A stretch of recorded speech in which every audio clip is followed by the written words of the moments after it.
வணக்கம் மக்களே, welcome to R&B channels. இன்னைக்கு நம்ம சேனலில் ரவை கேசரி எப்படி பண்ணுறதுன்னு பார்க்கலாம்.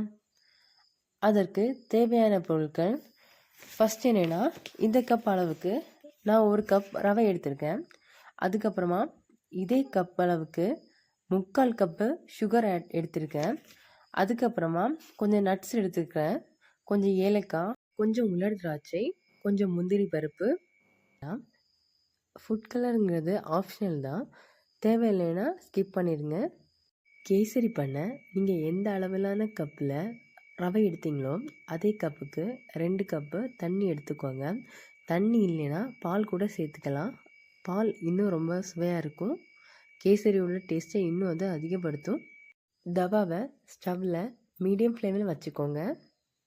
தவா நல்லா சூடானதுக்கப்புறமா 2 டீஸ்பூன் நெய்யை அதில் சேர்த்துக்கோங்க. நெய் சூடானதுக்கப்புறமா எடுத்து வச்சுருந்த முந்திரி பருப்பை அந்த நெய்யில் போட்டு பொன்னிறமாக வர வரைக்கும் வறுத்து எடுத்துக்கோங்க.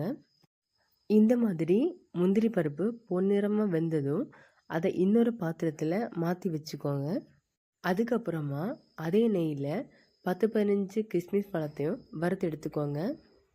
மீதம் இருக்கிற நெய்யில் நம்ம எடுத்து வச்சுருந்த ரவையை பொன்னிறமாக வறுத்து எடுத்துக்கலாம். இந்த அளவுக்கு ரவையை பொன்னிறமாக வறுத்ததும் அதை நம்ம இன்னொரு தட்டுக்கு மாற்றிக்கலாம்.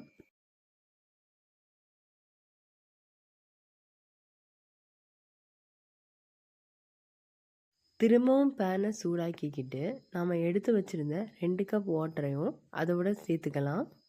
தண்ணி மெதுவாக கொதிக்க ஆரம்பித்ததும் அதில் நம்ம எடுத்து வச்சுருந்த ஃபுட் கலரை சேர்த்துக்கிட்டு தண்ணியும் ஃபுட் கலரும் நல்லா மிக்ஸ் ஆகிற மாதிரி நல்லா கலந்து விட்டுக்கலாம். ஃபுட் கலர் சேர்த்த தண்ணி கொதிக்க ஆரம்பித்ததும் அதில் நம்ம ஏற்கனவே வறுத்து எடுத்து வச்சுருந்த ரவையை சேர்த்து அடி பிடிக்காமல் நல்லா கலந்து விட்டுக்கலாம். அடி பிடிக்காத அளவுக்கு கை விடாமல் நல்லா கலந்து விட்டுக்கிட்டே இருக்கணும். இந்த பதத்துக்கு வந்ததும் நம்ம எடுத்து வச்சுருந்த சுகரை கொஞ்சம் கொஞ்சமாக ஆட் பண்ணி நல்லா அடி பிடிக்காமல் நல்லா கிளறி விட்டுக்கலாம்.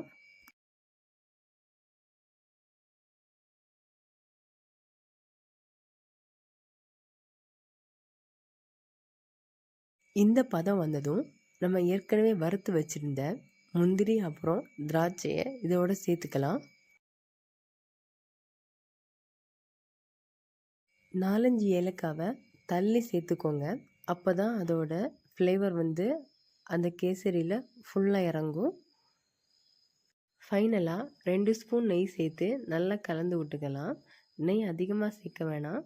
நெய் அதிகமாக சேர்க்கும்போது ஒரு திகட்டக்கூடிய நிலைமையை அது உருவாக்கும். ஸோ அதனால் கொஞ்சமாக சேர்த்துக்கோங்க. சுவையான ரவா கேசரி ரெடி.